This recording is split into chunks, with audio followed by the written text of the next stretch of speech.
In 1980, the strong leader of Yugoslavia, Josip Broz Tito, passed away.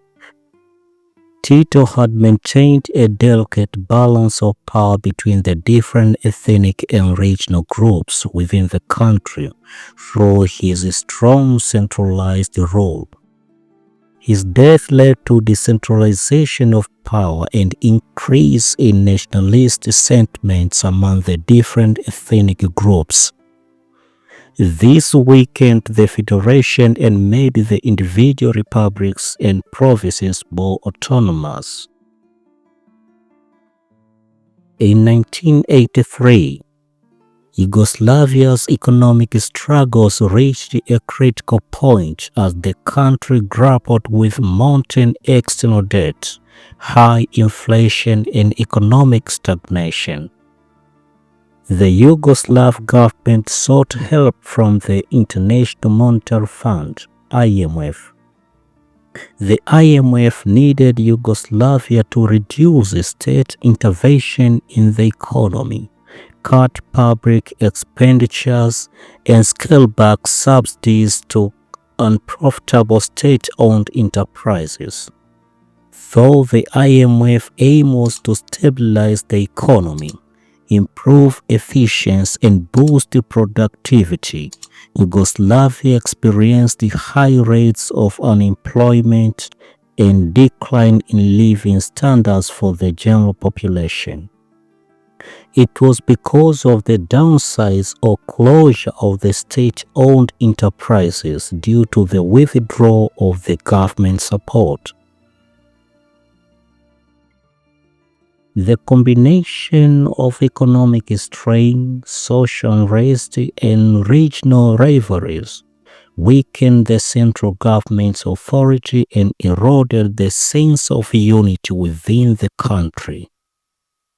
This economic restructuring, though intended to modernize Yugoslavia's economy, ultimately contributed to the destabilization of the federation and set the stage for the political and social fragmentation that would lead to the violent dissolution of the country.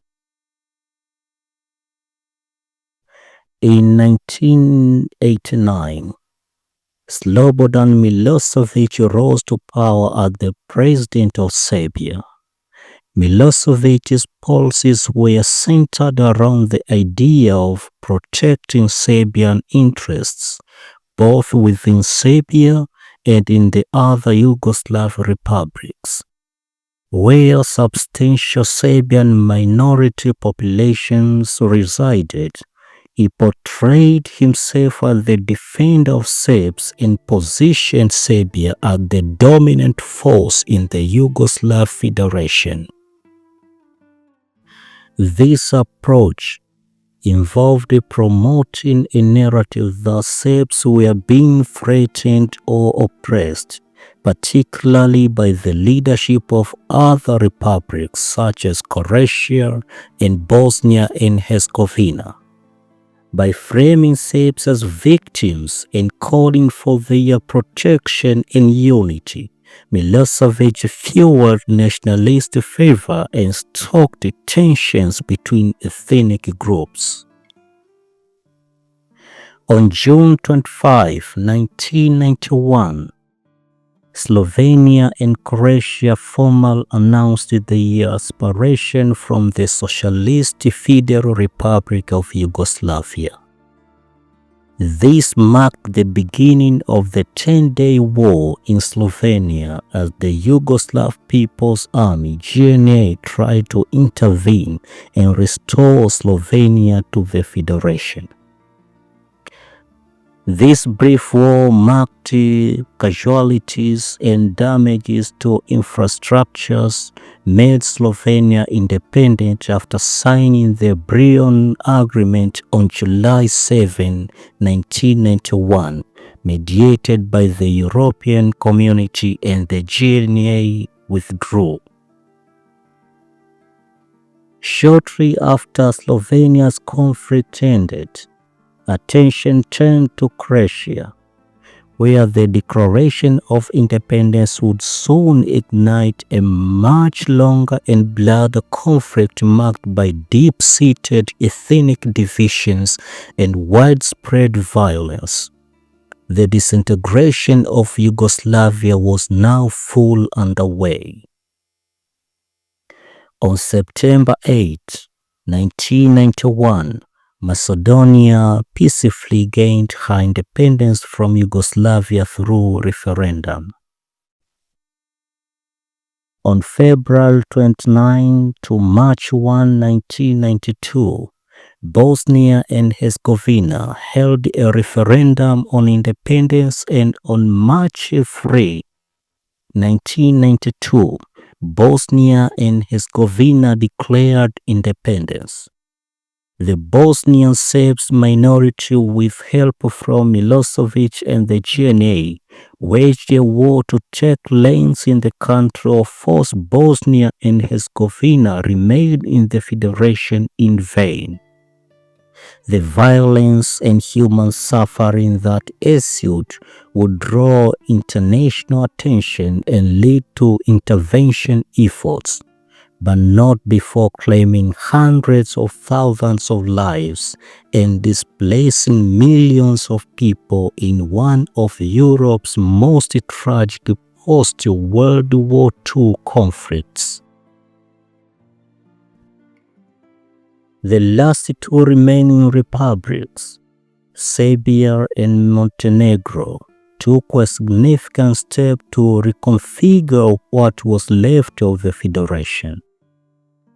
On April 27, 1992, they proclaimed the formation of the Federal Republic of Yugoslavia, which was intended to be the successor state to the former Yugoslavia. This new entity was dominated by Serbia under the leadership of Slobodan Milosevic and aimed to preserve the union of the remaining Serb territories and maintain the political influence of the Serbian government. In 2003, the Federal Republic of Yugoslavia underwent significant political and constitutional changes, signaling the end of an era and the beginning of a new chapter for the region. After years of internal and international pressure to reform, the Federal Republic of Yugoslavia was officially restructured and renamed the State Union of Serbia and Montenegro. This change came as a result of both domestic challenge and the evolving political landscape in the Balkans, where aspirations for independence and calls for a new political order had grown stronger in the wake of the Yugoslav wars and the disintegration of the original federation. One of the most notable provisions of the Constitutional Charter was the inclusion of a clause that allowed either republic to hold a referendum on independence after 3 years, effectively giving Montenegro a path to potentially secede from the Union. This clause reflected the reality that the Union was a temporary solution and acknowledged Montenegro's aspirations for greater sovereignty. In 2006, Montenegro officially proclaimed its independence, marking a significant turning point in the country's history. This declaration came after a successful referendum held on May 21, 2006. The move was met with recognition from the international community, paving the way for Montenegro to join various global and regional organizations, solidifying its status as an independent state. In 2008, Kosovo officially declared its independence from Serbia, marking a significant turning point in the region's history. This proclamation came after years of tension and conflict, particularly following the violent breakup of Yugoslavia in the 1990s and the subsequent Kosovo War, which ended in 1999 with NATO intervention to halt the violence and humanitarian crisis. Kosovo's declaration was met with mixed reactions on the international stage. While many Western nations, including the United States and major European Union member states, recognized Kosovo as an independent state, Serbia and several other countries, including Russia and China, refused to acknowledge its sovereignty, viewing the move as a violation of international law. The status of Kosovo continues to be a point of contention, impacting regional politics and international relations in the Balkans.